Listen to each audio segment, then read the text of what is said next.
देखिए last class हम लोगों ने सिलिकेट्स और सिलिकॉन्स को कवर कर लिया था, ठीक है। तो मैंने आपको बताया कि हम सिलिकेट्स का फॉर्मूला लिखते हैं, सिलिकॉन्स आप लोगों को शायद ठीक से समझ में नहीं आया, तो एक बार वापस रिव्यू लेते हैं सिलिकॉन्स का। मैंने आपको बताया था जब हमको सिलिकॉन्स बनाने होते हैं तो सिलिकॉन्स के जो स्टार्टिंग मटेरियल होते हैं, स्टार्टिंग मटेरियल, तो बताओ स्टार्टिंग मटेरियल कौन कौन होता है? ये आपके पास होते हैं R2SiCl2 या फिर RSiCl3, डिपेंडिंग ऑन हम इनमें से कौन सा कंपाउंड यूज कर रहे हैं। हमारे पास अलग अलग तरीके के क्या बनेंगे, सिलिकॉन्स बनेंगे। इन कंपाउंड्स का जो नाम है इनको हम एल्काइल क्लोरोसिलेंस बोलते हैं। क्या बोलते हैं? एल्काइन क्लोरोसिलेंस। तो होगा क्या, जैसे मान लो मैं R2SiCl2 लेता हूं, तो जो R2SiCl2 मैं लूंगा, इसके हाइड्रोलिसिस से क्या होता है, आपके पास जो दो Cl है उनको कौन रिप्लेस कर देते हैं? दो OH, ठीक। तो रिप्लेसमेंट के बाद आपके पास क्या स्पीसी बनेगी? स्पीसी कुछ ऐसी बनती है Si R R OH and OH। अब क्या होगा, ये एक सिंगल यूनिट है, ये अपने ही जैसी दूसरी यूनिट के साथ क्या होगी, ज्वाइन होगी और उसके साथ क्या फॉर्म करेगी, एक पॉलीमर फॉर्म करेगी। दैट मींस यहां पर क्या होगा, ये आपका सिलिकॉन एटम है, ये R R, इधर आ गया OH, इधर भी आ गया OH, ये अपने ही जैसे एक और एटम के साथ, मॉलिक्यूल के साथ, सॉरी R, यहां पर आ गया OH, यहां पर आ गया OH। इन दोनों के बीच में क्या होगा, वाटर रिमूव होगा और इस तरह से ये SiOS लिंकेज के थ्रू जैसे अपने अगले यूनिट के साथ लिंक हो जाएगा और इस तरह से एक बहुत लंबी चेन बन जाएगी। तो ये जो होता है आपके पास हम लीनियर सिलिकॉन बोलेंगे। क्या बोलेंगे? लीनियर सिलिकॉन, सही है। तो इस तरह से एक्सटेंड होता जाएगा और आगे तक ये कनेक्ट होता जाएगा। अब अगर मुझे इस चेन को ब्लॉक करना है, मान लो मुझे इस यूनिट के बाद चेन को खत्म करना है, मैं नहीं चाहता हूं कि चेन और आगे बढ़े, तो उसके लिए क्या करूंगा, मैं यहां पे कंपाउंड क्या यूज कर लूंगा, इसके साथ में मिक्स कर दूंगा R2SiCl2 is then mixed with R3SiCl और इसके हाइड्रोलिसिस से आपको क्या मिलेगा, आपको मिलेगा Si R R R OH। वो OH यहां पर कंडेंस होकर O बना लेगा। अब देखो फंक्शनल ग्रुप कौन था? OH, जिसकी वजह से क्या हो रही थी, बॉन्डिंग हो रही थी। बताओ क्या इस पॉइंट के बाद अब फर्दर बॉन्डिंग हो सकती है? तो इस चेन को ब्लॉक करने के लिए, जहां पर मैं चेन को टर्मिनेट करना चाहता हूं, उस पॉइंट पर मैं इसके साथ क्या मिक्स कर दूंगा, R3SiCl मिक्स कर दूंगा और ये चेन फर्दर एक्सटेंड नहीं हो पाएगी। तो R2SiCl2 के हाइड्रोलिसिस से कंपाउंड बनता है और इसके पॉलीमराइजेशन से आपके पास क्या मिलता है, लीनियर सिलिकॉन। अगर आप कंट्रोल्ड हाइड्रोलिसिस करवाओगे तो यहां पर आपको साइक्लिक सिलिकॉन भी मिल सकता है। जैसे ट्राइमेरिक सिलिकॉन है, 3 यूनिट्स हैं जो आपस में क्या हो जाएंगी, ज्वाइन होकर एक साइक्लिक ट्राइमर फॉर्म करेगी लाइक दिस।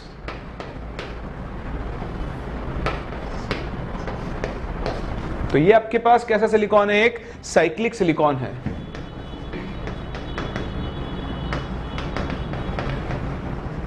ठीक। इसके अलावा अगर आपको क्रॉस लिंक्ड सिलिकॉन बनाना है, क्रॉस लिंक्ड सिलिकॉन, तो क्रॉस लिंक का सिलिकॉन का मतलब क्या है, इस चेन के साथ साथ ऊपर की तरफ भी बॉन्डिंग होगी। तो बहुत सिंपल सी बात है, जिस जिस डायरेक्शन में आपको बॉन्डिंग करनी है उतने आपके पास OH ग्रुप होने चाहिए। तो उस केस में क्रॉस लिंक सिलिकॉन के लिए आपका जो स्टार्टिंग मटेरियल होगा वो कौन होगा, RSiCl3 होगा। इसके हाइड्रोलिसिस से आपको क्या मिलेगा, RSiOH होल थ्राइस। और अब देखो ये सिलिकॉन 3 डायरेक्शंस में OH लेकर बैठा हुआ है। तो ये 3 डायरेक्शन में क्या कर सकता है, बॉन्डिंग कर सकता है। मान लो R ग्रुप इधर है, इधर एक और OH है, इधर एक और OH है, तो इसके थ्रू कनेक्ट होगा।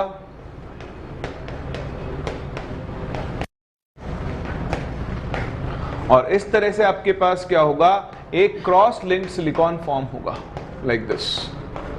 ये फर्दर एक्सटेंड होता जाएगा और जब आपको इसको भी रोकना हो तो आप फिर से क्या मिक्स कर सकते हो, R3SiCl मिक्स कर सकते हो। बोलो बात समझ में आ रही है? तो ये सिलिकॉन की कहानी थी। अब बोलो आपको कोई डाउट है तो? नहीं है, ऑल डन। चलो, तो ये थे आपके सिलिकॉन्स। सिलिकॉन्स के बाद देखो हम बात करते हैं एक और स्पेसिफिक कैटेगरी ऑफ कंपाउंड्स की, जिन्हें हम बोलते हैं जियोलाइट्स। क्या बोलते हैं? जियोलाइट्स क्या होते हैं? Zeolites are basically, these are aluminosilicates. क्या होते हैं ये? एल्यूमिनो सिलिकेट्स होते हैं। अभी एल्यूमिनो सिलिकेट्स कैसे बनते हैं? बड़ी आसान सी बात है। आपके पास in the 3 dimensional network of SiO2, if some silicon atoms are replaced by aluminium atoms, the structure acquires negative charge and is known as aluminosilicates। तो आप देखें जो आपकी सिलिका की स्ट्रक्चर है, सिलिका की स्ट्रक्चर कैसी होती है?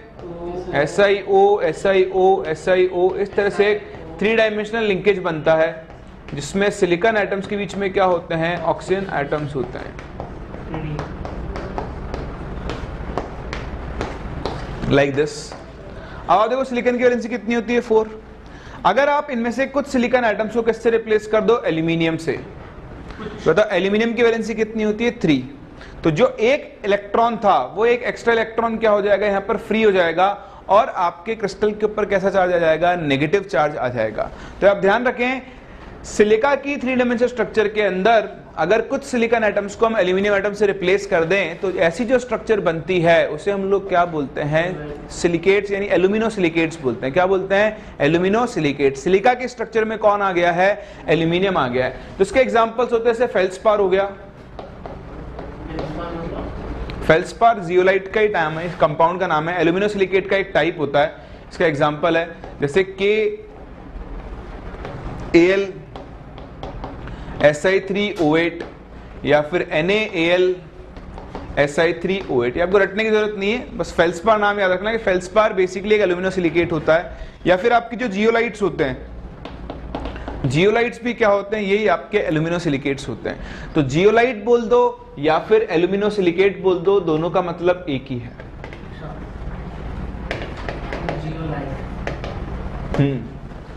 ठीक है, एक बात तो हुई है।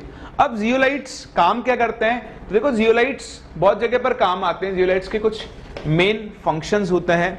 ठीक है, ये जियोलाइट्स आप आगे चलकर सरफेस केमिस्ट्री के अंदर भी नाम सुनोगे जियोलाइट्स के बारे में। ठीक है, तो ये क्या होता है? कैटलिस्ट की एक तरह काम करते हैं। These act as shape selective catalysts.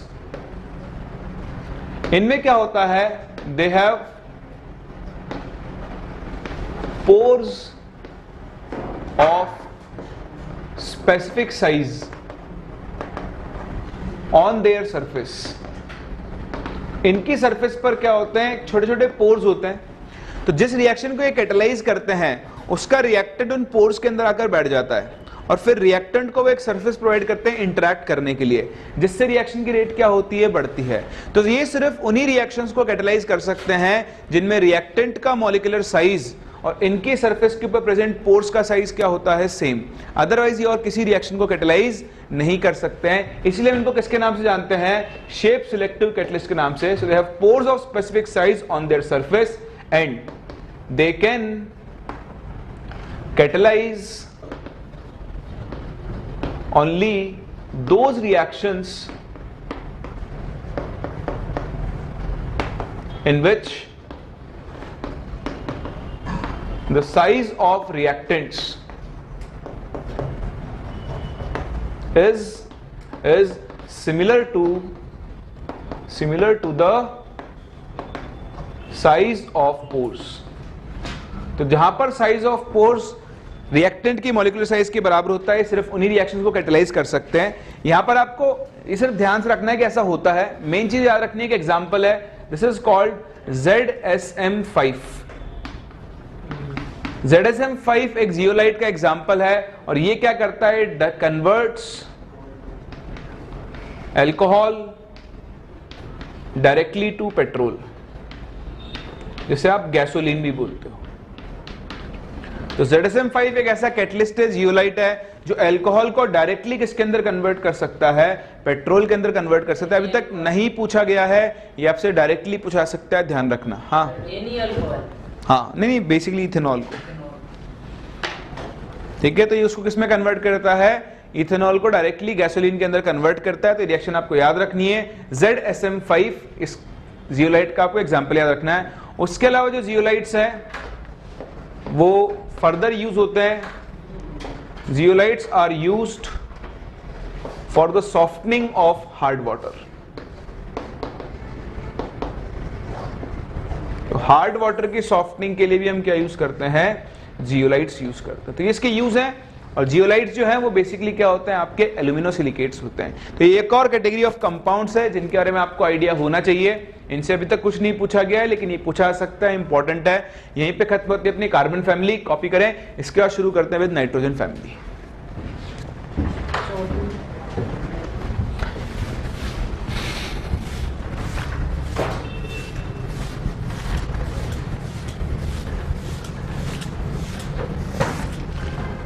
चलिए, तो इसके बाद डालें नेक्स्ट अपनी अगली family, that is 15th group elements.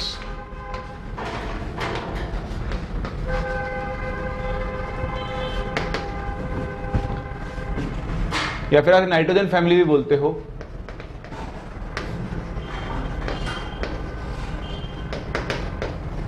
और इन्हें हम निकोजेंस के नाम से भी जानते हैं। जैसे निमोनिया वैसे निकोजन।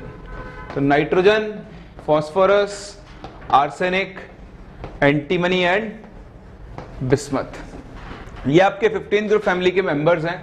निकोजेंस इनको हम क्यों बोलते हैं, क्योंकि ग्रीक वर्ड से उठाया गया है।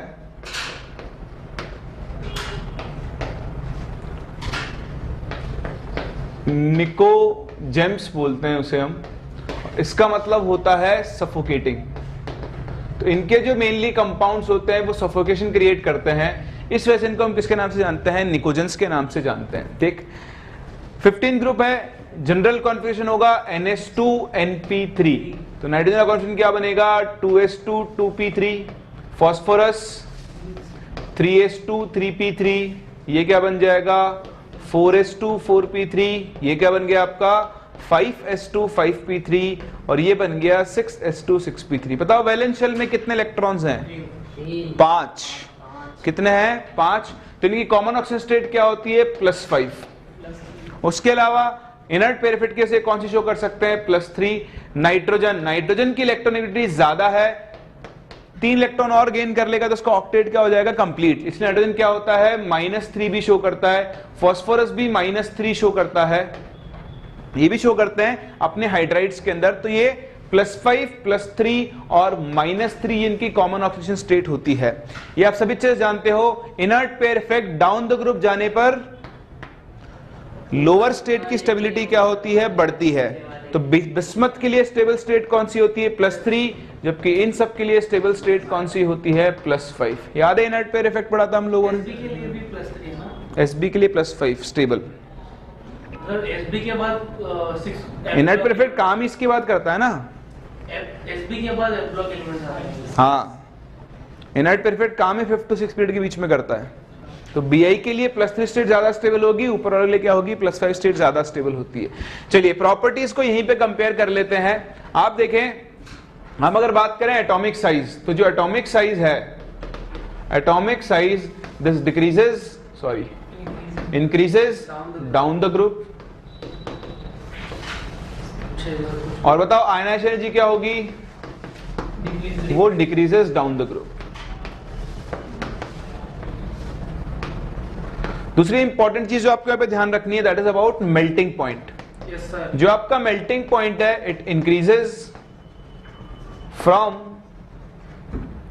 Nitrogen to arsenic and then decreases to bismuth as due to inert pair effect the lower elements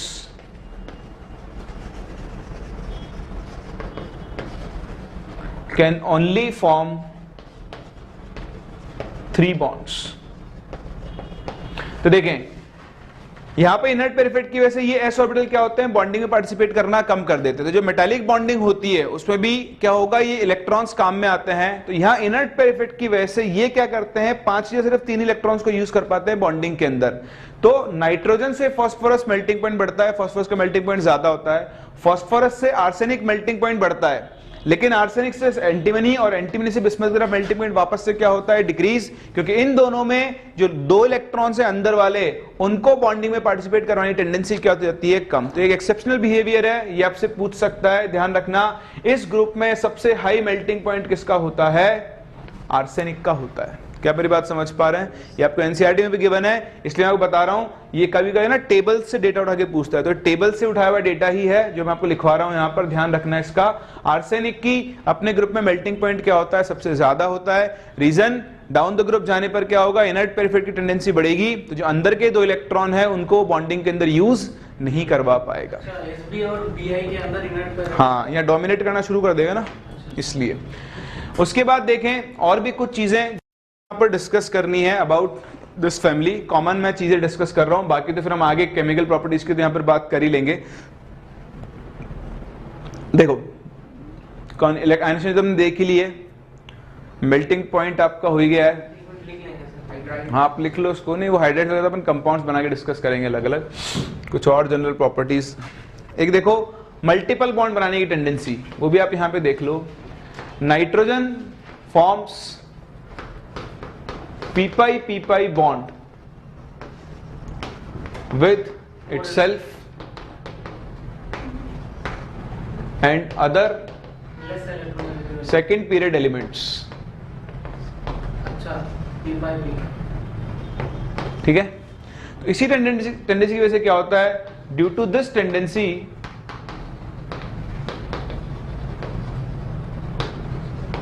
it exists as a diatomic molecule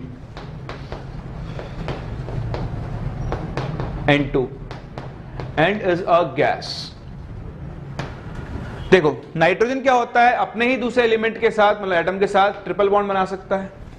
तो ये भी सेकंड पीरियड का, ये भी सेकंड पीरियड का। यहाँ पे स्ट्रॉन्ग क्या होती है, 2p-pi बॉन्डिंग होती है, बैक बॉन्डिंग, जिसकी वजह से N2 की फॉर्म में एग्जिस्ट करता है।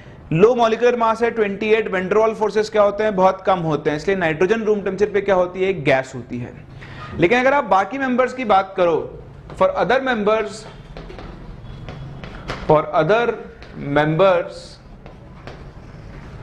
द p-pi बैक बॉन्डिंग या the p-pi bonding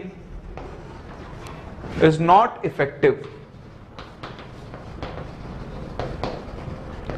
due to large size of atoms।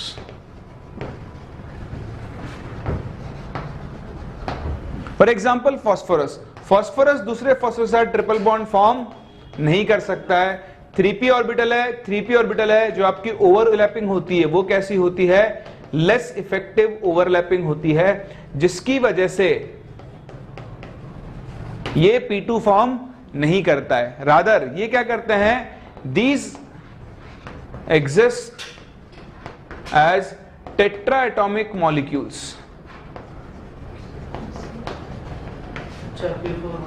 तो फास्फोरस p2 या क्या बनाता है, p4।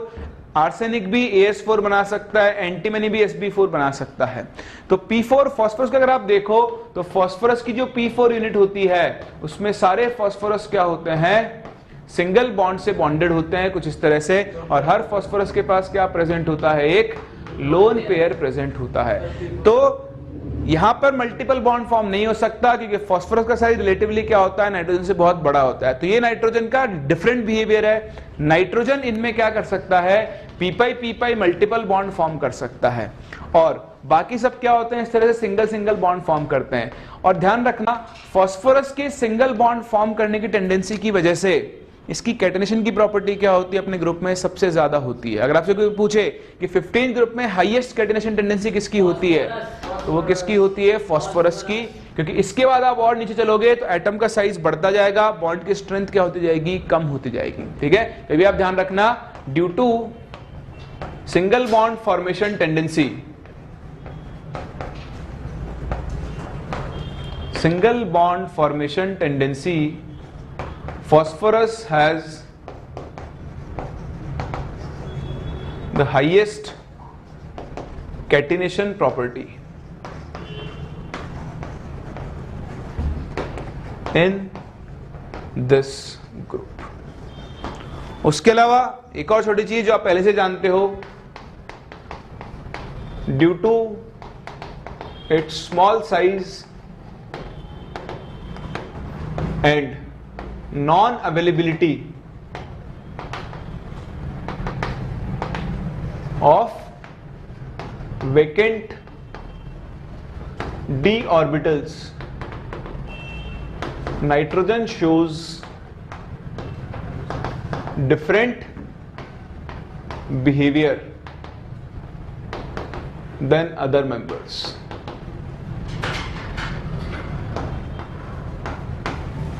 तो नाइट्रोजन के पास वैकेंट ऑर्बिटल नहीं है, और अगर उसके पास वैकेंट ऑर्बिटल नहीं है तो बताओ नाइट्रोजन अपनी कोवेलेंसी को इंक्रीज नहीं कर सकता है। इसीलिए दैट इज वाई इस तरह क्वेश्चन आपसे पूछ लेते हैं, PCl5 इज फॉर्म्ड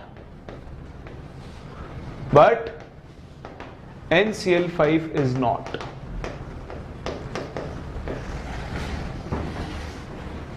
तो PCl5 बनता है क्योंकि फास्फोरस के पास क्या है, वैकेंट ऑर्बिटल है, तो वो क्लोरीन के एक्स्ट्रा इलेक्ट्रॉन पेयर्स को अपने वैकेंट 3d ऑर्बिटल के अंदर अकोमोडेट कर सकता है। नाइट्रोजन के पास वैकेंट ऑर्बिटल नहीं है, इसलिए वो अपनी कोवेलेंसी को इंक्रीज नहीं कर सकता। चलिए ये थी common properties, physical properties, copy करें, फिर मूव करते हैं इस ग्रुप की कॉमन केमिकल प्रॉपर्टीज पर। चलिए फिर देखें इसके जो कंपाउंड्स हैं, बहुत सारे टाइप ऑफ कंपाउंड्स ये बनाते हैं, लेकिन हमें यहाँ पे मेनली डिस्कस करने हैं हाइड्राइड्स।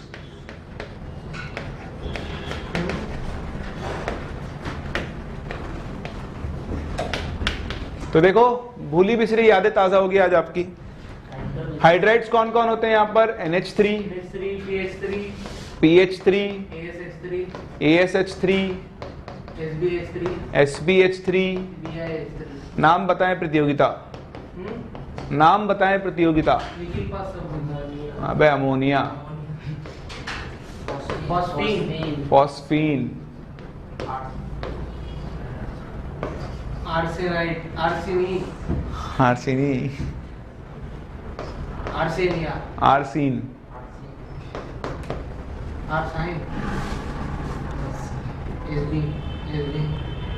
आर्सेनिक, आर्सीन। इसका नाम होता है स्टिल्बीन। ऐसा नाम भी पूछ सकते हैं ना?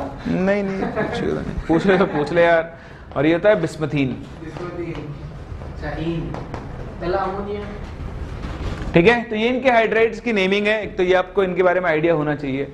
दूसरा देखिए हाइड्राइड्स में सभी के पास क्या है, एक एक लोन पेयर है। बताओ सबका हाइब्रिडाइजेशन क्या होगा? दूसरा सिर्फ एक का हाइब्रिडाइजेशन होता है, बाकी सब नो हाइब्रिडाइजेशन। वेरी गुड, वाह सही। sp3, और इन सब में क्या एप्लीकेबल होता है, ड्रैगोस रूल। और ड्रैगोस रूल ये कहता है कि इन हाइड्राइड्स के अंदर कोई हाइब्रिडाइजेशन नहीं होता है। इसका कंडीशन है सर। तो फिर बॉन्डिंग कैसे होती है? प्योर ऑर्बिटल से। So bonding occurs with px, py and bz, so bond angle is 90 degree by pure p orbitals। और क्योंकि तीनों p orbitals एक दूसरे से 90 डिग्री एंगल पर होते हैं, px, py, pz, so bond angles जो होते हैं वो अप्रोक्सीमेटली कितने होते हैं, 90 डिग्री के आसपास। तो इसका बॉन्ड एंगल तो होता है कितना, 107 4 या 7, वाटर का 4 होता है। हाँ, सो 107 डिग्री। PH3 का बॉन्ड एंगल होता है 92 डिग्री के आसपास, ये होता है 91.8, ये होता है 91.3 और ये होता है 90। नहीं, डिफरेंस नहीं पूछता है। तो आप देखें एक चीज आपसे पूछ सकता है, बॉन्ड एंगल कंपेयर करवा सकते हो। आपको साफ साफ दिख रहा है सबसे ज्यादा बॉन्ड एंगल किसका है, NH3 का। और डाउन द ग्रुप जाने पर बताओ बॉन्ड एंगल क्या हो रहा है, डिक्रीज हो रहा है। तो आप सिंपली लिख सकते हो कि bond angle decreases down the group. NH3 को छोड़कर बाकी सभी का बॉन्ड एंगल क्या होता है, 90 डिग्री होता है। जनरली डाउन द ग्रुप जाने पर बॉन्ड एंगल बढ़ता है, लेकिन यहां पर बॉन्ड एंगल क्या हो रहा है, डिक्रीज हो रहा है, क्योंकि ये क्या फॉलो करता है, ड्रैगोस रूल फॉलो करता है। बोलो कोई डाउट? समझ में आ रहा है? चलिए, इसके बाद आपको और क्या क्या यहां पे कंपेयर करना होता है? एक तो आपको इन हाइड्राइड्स का मेल्टिंग पॉइंट कंपेयर करना होता है। क्या कंपेयर करना होता है? Melting point. बताओ ऑर्डर। मेल्टिंग पॉइंट मैं बताऊंगा। हाँ, NH3 का सबसे ज्यादा, BiH3, फिर BiH3, फिर SbH3, फिर SbH3, ASH3, फिर ASH3। फिर BH3। क्यों? एक्चुअल में इसमें होता है सर, पहला में H बॉन्डिंग होता है, फिर बाकी सब वैन डर वाल्स फोर्सेस है। तो NH3 में तो क्या होती है? Hydrogen bonding. और इन सब में क्या होते हैं? वैन डर वाल्स फोर्सेस, जो कि डायरेक्टली किसके प्रोपोर्शनल होंगे? Molecular mass. तो BiH3 का मॉलिक्यूलर मास सबसे ज्यादा है, इसलिए उसके केस में क्या होगा? बहुत बढ़िया। तो फिर बताएं बॉइलिंग पॉइंट का order. BiH3, BiH3, NH3, NH3, NH3, NH3, NH3, NH3, NH3, NH3 डालो जल्दी। NH3, अरे NH3 सही होता है। NH3, SH3, सर गलत लिखा यार आपने। गलत लिख के काटना है। अच्छा, उसमें फ्लिपिंग ऑफ लिक्विड अमोनिया, लेकिन सर अच्छा उसमें BiH3 नहीं था, इसीलिए सेकंड ऑर्डर। ठीक है। तो यहां पर आप देखें NH3 बॉइलिंग पॉइंट हम कंपेयर करते हैं लिक्विड फॉर्म में, तो सबके सब लिक्विड है। तो लिक्विड अमोनिया में क्या होती है? नाइट्रोजन फ्लिपिंग होती है। क्या होती है? So due to nitrogen flipping,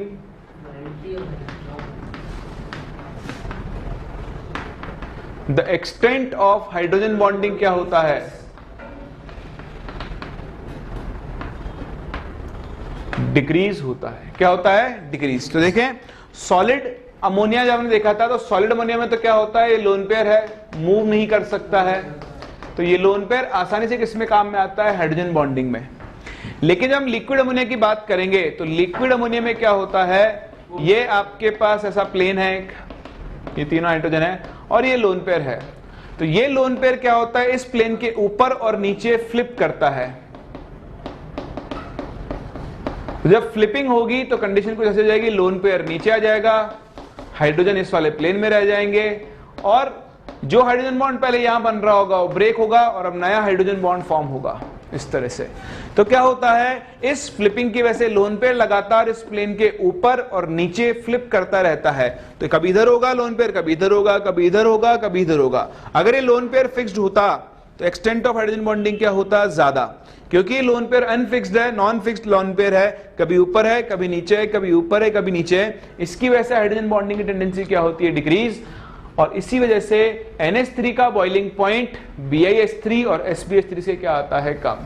तो ये मैंने आपको 3 जगह पे याद करवा दिया। मैंने आपको केमिकल बॉन्डिंग में याद करवा दिया उसको बहुत अच्छे से, ठीक है। उसके बाद शायद हाइड्रोजन चैप्टर में हमने इसको याद किया था, हाइड्रोजन में या फिर टाइप्स ऑफ रिएक्शन में। ये नहीं किया हो तो कोई बात नहीं, यहां वापस करवा रहा हूं। याद रखें, बहुत इंपॉर्टेंट है, हाईलाइट कर लें। इसके अंदर अभी हम ऑक्सीजन फैमिली पढ़ेंगे वहां पर, और हेलोजन, ये सबसे क्रूशियल आपके पास ऑर्डर्स हैं जो आपसे पूछे जा सकते हैं। तीसरी चीज हम एक और चीज यहां पे कवर करने जा रहे हैं, दैट इज थर्मल स्टेबिलिटी इन्हीं हाइड्राइड्स की। तो अगर हम थर्मल स्टेबिलिटी की बात करें तो भाई देखो, थर्मल स्टेबिलिटी और मेल्टिंग पॉइंट, बॉइलिंग पॉइंट में क्या फर्क होता है? थर्मल स्टेबिलिटी में कंपाउंड के बॉन्ड्स ब्रेक होते हैं। क्या होते हैं? कंपाउंड्स के बॉन्ड ब्रेक होते हैं। बॉइलिंग पॉइंट, मेल्टिंग पॉइंट में कंपाउंड्स के बॉन्ड ब्रेक नहीं होते हैं, ठीक। तो थर्मल स्टेबिलिटी के केस में क्या होगा? आपको NH bond, PH bond, ASH bond, SBH bond, BiH bond break करना होगा। बताओ डाउन द ग्रुप जाने पर एटम का साइज बढ़ रहा है या कम हो रहा है? बढ़ रहा है। तो देखो, अगर ये नाइट्रोजन है छोटा सा, हाइड्रोजन इससे भी छोटा होगा कुछ इतना। अब मैं नाइट्रोजन से मूव करता हूं फास्फोरस, बताओ क्या हाइड्रोजन की साइज बदलेगी? हाइड्रोजन तो उतना ही रहेगा। बताओ साइज किसका बढ़ेगा? फास्फोरस का। और बढ़ता जाएगा। बताओ बॉन्ड की लेंथ क्या होती जाएगी? बॉन्ड लेंथ बढ़ जाएगी तो बॉन्ड की स्ट्रेंथ क्या होती जाएगी? कम। तो थर्मल स्टेबिलिटी का ऑर्डर क्या होगा? NH3 सबसे ज्यादा थर्मली स्टेबल होगा, फिर कौन होगा? PH3, फिर कौन होगा? ASH3, फिर SbH3, और सबसे कम थर्मली स्टेबल कौन होगा? BiH3। रीजन बड़ा ही आसान है, due to increase in size of central atom. Bond length increases. Which bond bond length increases and bond energy जो होती है वो क्या होती है, डिक्रीज होती है। अब देखो जब ये बॉन्ड ब्रेक होगा तो यहां से क्या रिलीज होगी, हाइड्रोजन। क्या रिलीज होगी, हाइड्रोजन। इसीलिए यही सेम ऑर्डर होता है इनकी रिड्यूसिंग कैरेक्टर का भी, सॉरी हाइड्रोजन एटम रिलीज होगा। रिड्यूसिंग प्रॉपर्टी तो उल्टा हो जाएगी, तो इतना लिख लो बस। थर्मल स्टेबिलिटी का ऑर्डर ये होगा, रिड्यूसिंग प्रॉपर्टी क्या हो जाएगी इसकी, जस्ट उल्टी हो जाएगी, क्योंकि उस केस में क्या होगा, बॉन्ड ब्रेक होंगे तो हाइड्रोजन रिलीज होगी, तो सबसे ज्यादा रिड्यूसिंग कैरेक्टर किसका होगा, BiS3 का, और सबसे कम किसका होगा, आपके NH3 का। तो ये तीन ऑर्डर्स आप जरूर ध्यान रखें, अदरवाइज आप इनके अंदर क्या कर सकते हैं, गलती कर सकते हैं। कोई डाउट है? सर ये सब पूछता है, एक बॉन्ड कुछ भी पूछ सकते हैं। हाइड्रोजन एटम ना रिलीज कभी होगा। पूछा अभी तक तो नहीं पूछा है पर पूछ सकता है, मतलब कोई बहुत ज़्यादा chances हैं। कोई सा भी एंट्रेंस, शायद JEE एडवांस में पूछा हुआ है। एंट्रेंस एग्जाम मतलब कोई नॉर्मल JEE एडवांस में तो एंट्रेंस है, नॉर्मल का पता नहीं मुझे, पर पूछ सकता है। और अभी तो ट्रेंड, अभी तो JEE में ट्रेंड ये चल रहा है कि जो नहीं पूछा है वही पूछ रहा है। इंटरेस्ट में गिवन है। हाँ, टेबल की फॉर्म में गिवन है, ऐसे नहीं गिवन है। Sir, in case of NH3, the hydrogen bond is attached to the lone pair, and it's breaking and again getting attached to the same thing. Not same thing, the other hydrogen.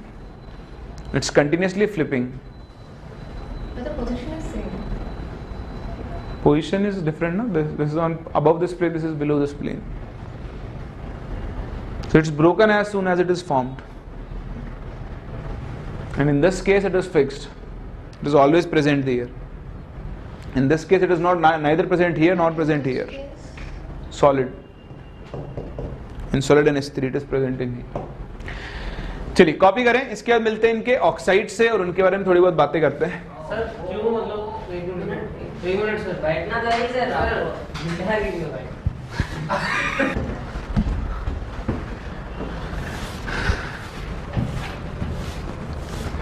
चलिए फिर देखते हैं, देखें oxides इनके। तो mainly हम oxides of nitrogen and phosphorus को देखने वाले हैं। अभी कोई प्रॉपर्टीज डिस्कस नहीं कर रहे हैं, सिर्फ देख रहे हैं कि कौन कौन से ऑक्साइड्स बनाते हैं। तो देखिए नाइट्रोजन तो पूरी एक फैमिली ऑफ ऑक्साइड्स बनाता है। Reason, as nitrogen can form effective, या इफेक्टिव लिख लो, p-pi bond with oxygen. It forms numerous oxides.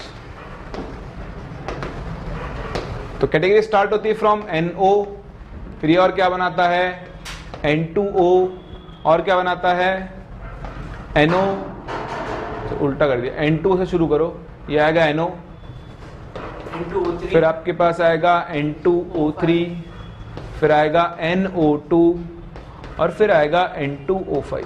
Sir उसका स्ट्रक्चर्स बताओ। तो यहाँ पे आप देखें नाइट्रोजन कौन सी ऑक्सीडेशन स्टेट में होगा, +1, यहाँ नाइट्रोजन कौन से स्टेट में होगा, +2, यहाँ नाइट्रोजन कौन से स्टेट में आ गया, +4। तो इनको चेंज कर लो यार, 2 बार लिख दिया मैंने इसको। N2O NO, यहाँ पर कौन आएगा N2O3, नाइट्रोजन कौन से स्टेट में आएगा, +3, NO2 नाइट्रोजन कौन से स्टेट में आएगा, +4, और N2O5 यहाँ नाइट्रोजन कौन से स्टेट में आएगा, +5। तो +1, +2, +3, +4, +5 अपने मैक्सिमम स्टेट में यहाँ पर आ चुका है। ठीक है, स्ट्रक्चर बड़ी आसान है। N2O, N2O की स्ट्रक्चर क्या होती है, N ट्रिपल बॉन्ड N। क्यों? क्योंकि नाइट्रोजन के वैलेंस शेल में कितने इलेक्ट्रॉन होते हैं, 5। तो 5 में से देखो 3 इलेक्ट्रॉन इसने शेयर किए, 3 इलेक्ट्रॉन इसने शेयर किए, एक लोन पेयर इसके पास। अब ये ऑक्सीजन के साथ बॉन्ड बनाएगा, ऑक्सीजन के वैलेंस शेल में पहले से ही कितने इलेक्ट्रॉन होते हैं, 6। तो अगर इसको अपने इलेक्ट्रॉन पे डोनेट कर दे कोऑर्डिनेट बॉन्ड बनाकर, तो देखो ऑक्सीजन का ऑक्टेट कंप्लीट, नाइट्रोजन का भी ऑक्टेट क्या हो चुका है, कंप्लीट हो चुका है। तो ये आपके N2O की स्ट्रक्चर होती है। आप चाहो तो इसे ऐसे भी लिख सकते हो, N ट्रिपल बॉन्ड NO+-। समझ में आ रही बात आपको? हाँ, डोनर एटम दिखा दिया ना। NO बड़ा ही इंपॉर्टेंट है। नाइट्रोजन के वैलेंस शेल में कितने इलेक्ट्रॉन होते हैं, 5। तो 5 में ऑक्सीजन के पास कितने होते हैं बताओ, 6। तब शेयरिंग कैसे होगी, नाइट्रोजन अपने 2 इलेक्ट्रॉन ऑक्सीजन के 2 इलेक्ट्रॉन्स के साथ शेयर करता है, उससे आपके पास नॉर्मल 2 बॉन्ड बनते हैं। ठीक है, अभी नाइट्रोजन के पास कितने इलेक्ट्रॉन बचे हैं, 3। तो 3 में से क्या होता है, ये बड़ा ही इंपॉर्टेंट है, इन 3 में से नाइट्रोजन सिर्फ अपना 1 इलेक्ट्रॉन देता है, और ऑक्सीजन यहां से 2 और इलेक्ट्रॉन देता है। इस तरह से आपके पास ये जो थर्ड बॉन्ड बनता है ये आपके पास 3 इलेक्ट्रॉन बॉन्ड या फिर आप इसे ऑड इलेक्ट्रॉन बॉन्ड के नाम से भी जानते हो। तो याद रखना NO के अंदर कौन सा बॉन्ड बनता है, ऑड इलेक्ट्रॉन बॉन्ड बनता है। जनरली एक बॉन्ड के अंदर 2 इलेक्ट्रॉन्स होते हैं, लेकिन यहां पर जो तीसरा बॉन्ड बना इसमें कितने इलेक्ट्रॉन्स होते हैं, 3 इलेक्ट्रॉन्स होते हैं। समझ पा रहे हैं? NO एक ऑड इलेक्ट्रॉन मॉलिक्यूल है, क्योंकि एक ऑड इलेक्ट्रॉन मॉलिक्यूल है इसलिए नेचर में कैसा होगा, पैरामैग्नेटिक होगा।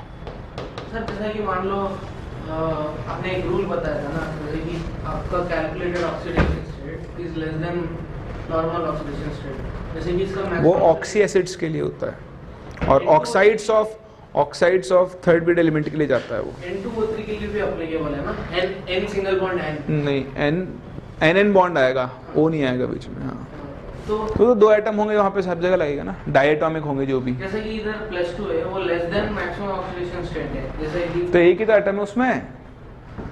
NON बॉन्ड कब बनेगा, जब 2 नाइट्रोजन एटम तो होने चाहिए एटलीस्ट। कुछ भी कर रहे हो।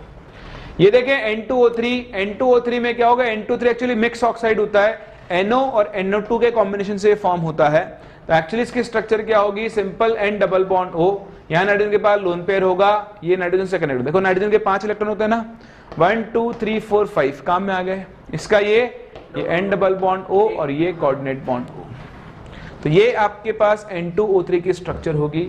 सिमिलरली NO2 फिर से आपका एक ऑड इलेक्ट्रॉन मॉलिक्यूल है। इसमें क्या होता है, नाइट्रोजन के 5 में से 1 इलेक्ट्रॉन तो अनपेयर्ड रहता है, बाकी डबल बॉन्ड O और एक कोऑर्डिनेट बॉन्ड O। ये आपके NO2 की स्ट्रक्चर हो गई। NO2 का ही डाइमर बनता है, क्योंकि इसका ऑड इलेक्ट्रॉन मॉलिक्यूल है तो ये डाइमराइज होता है फॉर्मिंग N2O4। तो N2O4 में क्या होगा, 2 NO2 के जो एक अनपेयर्ड इलेक्ट्रॉन थे ये अब शेयरिंग में आ जाएंगे और बॉन्ड फॉर्म कर लेंगे। इस तरह से आपके N2O4 की स्ट्रक्चर बनेगी। सर NO2 का हाइब्रिडाइजेशन होता है। NO2 का hybridization sp3, odd electron species में हाइब्रिडेशन निकालना सिखाया था मैंने आपको। तो जब आपके पास मोर इलेक्ट्रोनेगेटिव से अटैच्ड हो तो इसके ऊपर क्या होगा, पॉजिटिव चार्ज जनरेट होगा, sp मिक्सिंग होगी और जो आपका इलेक्ट्रॉन है वो हाइब्रिडाइज्ड ऑर्बिटल में जाएगा।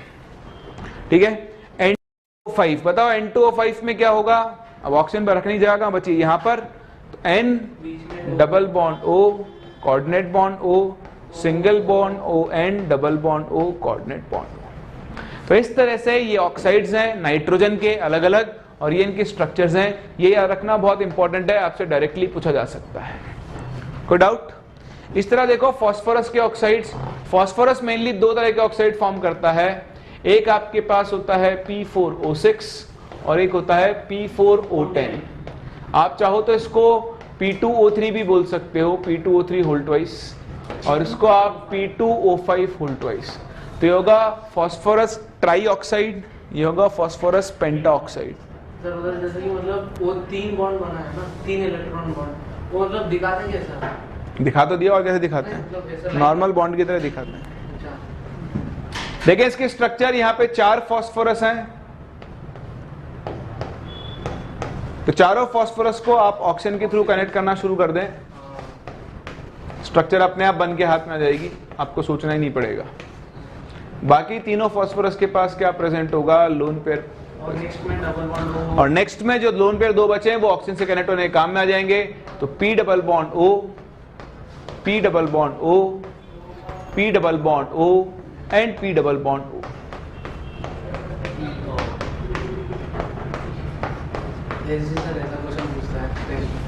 ठीक है, तो अब ये तो हमने बॉन्डिंग में पढ़ा हुआ है, यहाँ पे क्वेश्चन तो पूछ लेता है खैर कितने POP बॉन्ड होंगे और ये सब क्वेश्चन बता दो। हाइब्रिडेशन क्या है, कर सकते हैं?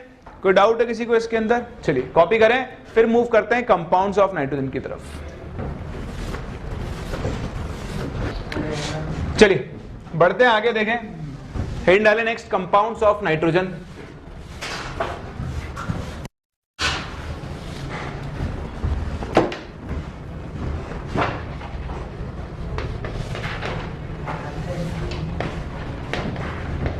तो कंपाउंड्स ऑफ नाइट्रोजन हम सबसे पहले मिलने ही नाइट्रोजन से जा रहे हैं, जिसको हम लोग डाई नाइट्रोजन बोलते हैं एक्चुअली।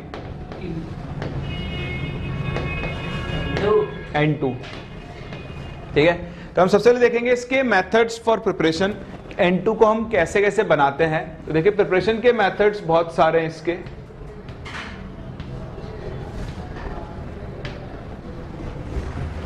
ठीक, पहला है आपके पास laboratory method.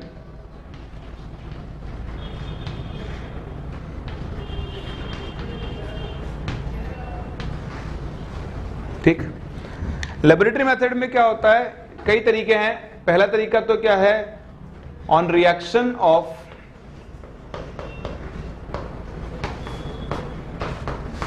NaNO2 with NH4Cl। ठीक, तो अगर आप NaNO2 के एक्वस सॉल्यूशन की रिएक्शन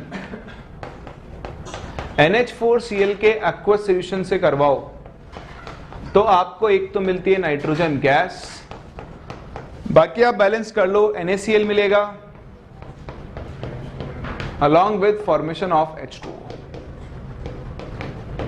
तो ये आपके पास ओवरऑल रिएक्शन होती है। ये रिएक्शन एज सच बहुत इंपॉर्टेंट नहीं है, बट स्टिल ये आपको पता होनी चाहिए। दूसरी रिएक्शन ये इंपॉर्टेंट है, बाय द डीकंपोजिशन ऑफ, तो आप कमर कस लें, दिमाग पे जोर डालने का टाइम आ गया है। अमोनियम डाइक्रोमेट NH4 वो तो देगा ही, प्रिपरेशन पढ़ रहे हैं तो। वाह, It gives N2 plus Agra से होगा हैं? आगे भी तो बोलो। ये तो कल आज सुबह बताया था ना आपने, ये तो इसलिए याद है आपको, है ना। देखो क्या क्या बनाएगा ये, N2 plus Cr2O3 plus H2O, nitrogen gas बनती है, साथ में आपके पास ये ग्रीन सॉलिड बनता है Cr2O3।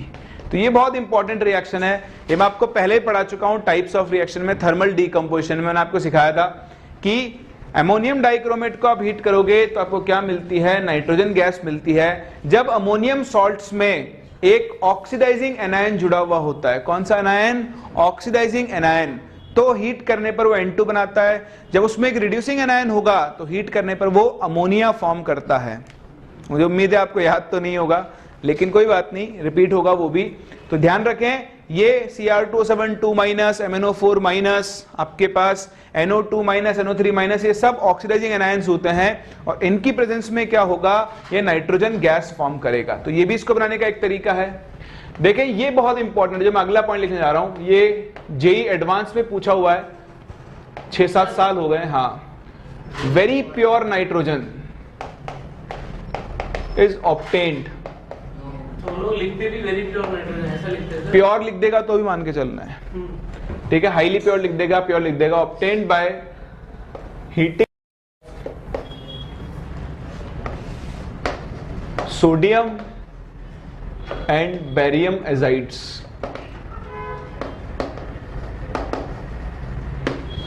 ठीक, तो अजाइड्स क्या होते हैं, जैसे पास हो गया NaN3, ठीक है। तो ये आपके पास अजाइड्स होते हैं। तो इन अजाइड्स को हीट करने पर आपको क्या मिलती है, प्योर हाइड्रोजन, प्योर नाइट्रोजन मिलती है। और ये क्या होती है, बहुत हाई प्योरिटी की नाइट्रोजन होती है।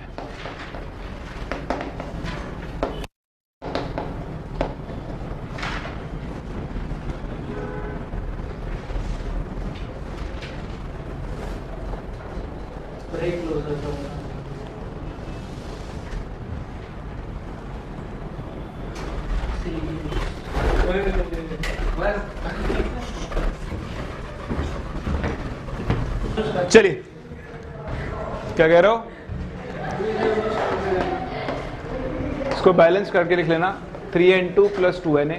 ऐसा पास होता है बेरियम अजाइड BaN3 होल ट्वाइस, अजाइड आयन होता है N3 माइनस। ये तो आप ऑर्गेनिक में पढ़ लेते हो। फिर इससे आपको मिलेगी नाइट्रोजन गैस, साथ में क्या मिलेगा, बैरियम। तो इनके प्रिपरेशन के 3 मेथड्स हैं। इसमें सबसे इंपॉर्टेंट ये वाला है, जो हाई प्योरिटी की नाइट्रोजन होती है वो आप कहां से ऑब्टेन करते हो, इन अजाइड्स के डीकंपोजिशन से। चलिए नेक्स्ट फिर आती है इसकी प्रॉपर्टीज। तो एक दो प्रॉपर्टीज लिख लेते हैं, बाकी फिर हम लोग नेक्स्ट क्लास कंटिन्यू करेंगे। तो देखें, पहली सिंपल सी प्रॉपर्टी है, नाइट्रोजन जो है is an inert colourless odourless gas. ये जो इनर्ट है, इनर्ट एट रूम टेम्परेचर है, और क्यों है? Due to high bond dissociation energy of N triple bond N triple bond N की बहुत हाई बॉन्ड डिसोसिएशन एनर्जी होती है। इसको तोड़ने के लिए आपको बहुत हाई अमाउंट ऑफ एनर्जी देना पड़ेगा। रूम टेम्परेचर पे अवेलेबल नहीं होती है, इसलिए ये रिएक्शन नहीं शो करता। तो जनरली एक ऐसी गैस होती है आपकी, इनर्ट गैस होती है। ठीक है, कॉपी करो इसको, और प्रॉपर्टीज लिखवा दूं क्या? और एक दो बहुत ज्यादा है, कार्बन का हमने भी बढ़ा दिया, ऑक्सीजन का भी बढ़ा 3-4 प्रॉपर्टी है वो देखी हुई है आपकी, एक दो तो लिख लो जो रिपीट हो जाएगी। ये लिख लिया? तो ये लिख, हाँ तो अरे हेडिंग ही तो मिटा रहा हूँ नालायक को, सिर्फ हेडिंग तो मिटा रहा हूँ। हाँ सभी मुश्किल होता है अब तो। चलिए फिर देखें इसकी कुछ रिएक्शंस की। अगर मैं आपसे बात करूं तो एक रिएक्शन आपने देखी हुई है, इसकी रिएक्शन आप देख लो पहले तो, ये वाले देख लेते चलो। कैल्शियम कार्बाइड के साथ रिएक्शन को कंप्लीट करो। CaCN2 plus C। नाइट्रोलिन बोलते हैं। हाँ वाह, तो ये क्या होता है? नाइट्रोलिम। और ये CaCN2 था, इसका नाम क्या होता है ये बताओ मुझे तो। Calcium cyanamide. Calcium cyanamide. Cyanamide. तो ये रिएक्शन देखो रिपीट हो रही है, तीसरी चौथी बार आ चुकी है रिएक्शन। तो CaC2 की रिएक्शन आप N2 के पास क्या बनता है? कैल्शियम साइनामाइड बनता है, इसका फॉर्मूला है CaCN2। और इस CaCN2 के हाइड्रोलिसिस से आपको NH3 मिलती है, और इसी मिक्सचर को फर्दर हीट करो तो वो किसमें कन्वर्ट हो जाता है? कैल्शियम साइनामाइड में। अगर आप इसको हीट करो तो ये CaCN होल ट्वाइस के अंदर होता है, कन्वर्ट हो जाता है। इसकी एक और बड़ी इंपॉर्टेंट रिएक्शन की देखो, N2 प्लस O2 मिलकर बनाता है 2NO। So this reaction occurs only at very high temperature। और जो सबसे इंपॉर्टेंट चीज है, and is endothermic in nature. ये आपके ना फिजिकल में काम आ सकती है, केमिकल इक्विलिब्रियम में। देखो इन जनरल कॉम्बिनेशन रिएक्शंस जो होती है, जहां पर बॉन्ड बनते हैं, वो एक्सोथर्मिक होती है। कैसी होती है? जैसे N2 और H2 मिलकर NH3 बनाएंगे, वो एक एक्सोथर्मिक रिएक्शन होगी। H2O2 मिलकर H2O बनाएंगे, वो एक्सोथर्मिक रिएक्शन होगी। लेकिन ये कैसी रिएक्शन है? एंडोथर्मिक। ये कॉम्बिनेशन रिएक्शन है, लेकिन उसके बाद भी ये कैसी है? एंडोथर्मिक है। क्यों? क्योंकि नाइट्रोजन के बॉन्ड्स को ब्रेक करने के लिए और O2 के डबल बॉन्ड को ब्रेक करने के लिए आपको high amount of energy supply करनी पड़ती है। उसकी वजह से रिएक्शन कैसी होती है? आपकी एंडोथर्मिक होती है। तो ध्यान रखना, कोई बताएगा भी नहीं आपको। इक्विलिब्रियम में मैंने रिएक्शन दे दी और आपसे पूछ लिया बताओ टेम्परेचर बढ़ाने पर किधर जाएगी, तो जनरल लोग बोलेंगे कि रिएक्शन कहां पर जाएगी? बैकवर्ड, क्योंकि कॉम्बिनेशन रिएक्शन है, एक्सोथर्मिक होगी। लेकिन अगर आपको पता है कि एंडो है, तो ये रिएक्शन का मतलब कहां पर जा रही होगी? आपकी फॉरवर्ड डायरेक्शन में जा रही होगी। चलिए आज यहीं तक कंप्लीट कर रहे हैं। नेक्स्ट क्लास कुछ और प्रॉपर्टीज डिस्कस करेंगे नाइट्रोजन की, और फिर उसके बाद मूव करेंगे नाइट्रोजन के अगले कंपाउंड पर, इसका नाम है NH3। उसके बाद मिलेंगे HNO3 से और उनकी प्रॉपर्टीज से। तो टाइप्स ऑफ रिएक्शन मैंने आपको रिएक्शन लिखवाई थी, उनको पढ़ के आना ताकि आपको चीजें याद रहे। ठीक है, तो मिलते हैं नेक्स्ट क्लास और यहां से आगे बढ़ते हैं।